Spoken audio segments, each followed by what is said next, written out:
Chickens are descended from the red jungle fowl of Asia. As its name suggests, this is a forest bird. They perch at night to be safe from predators, and the trees provide them with cover to protect them during the day. They scratch around in the soil to find food for themselves and for their chicks, and dust bathe to keep themselves clean.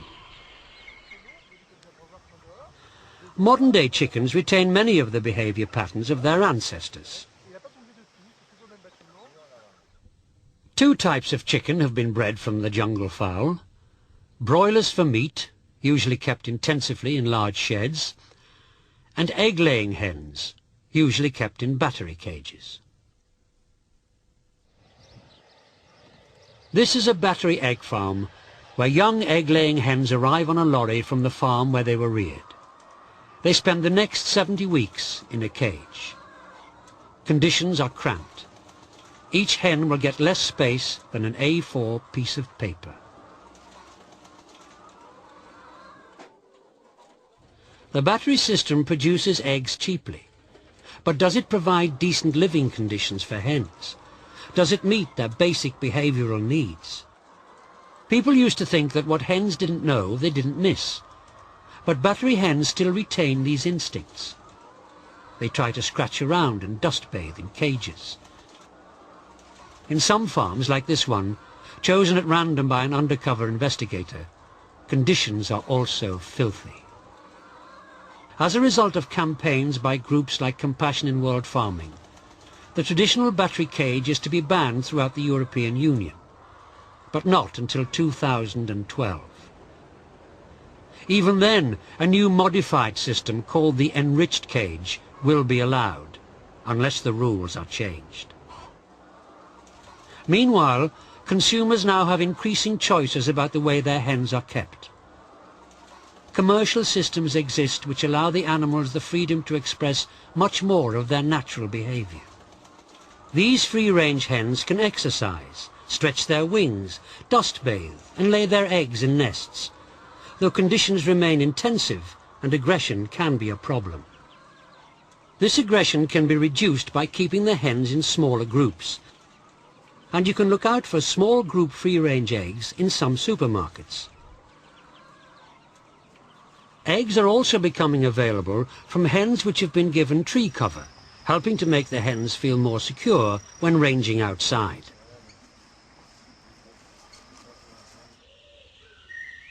This is a meat chicken. In 6 weeks' time he will sell in the supermarket for only a few pounds. Cheap chicken meat for consumers means a mass production process. The chickens are sorted along conveyors, counted into groups, sprayed with vaccines, and stacked in trays ready for transportation to the broiler sheds.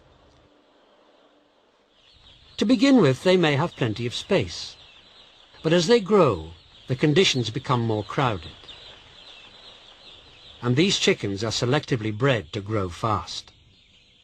The chicken on the left is a normal-sized egg layer. The chicken on the right has been selectively bred for meat. He grows much faster, putting on a lot of extra white breast meat muscle. Faster growth means he can be slaughtered earlier, consuming less feed in his short life, and quickly making way for another batch. But putting on weight this fast has its consequences. The body gets too big for the legs, which can then collapse under the strain. Thousands of chickens are painfully crippled by the time they reach their slaughter weight. Good stock people will aim to put these birds out of their misery.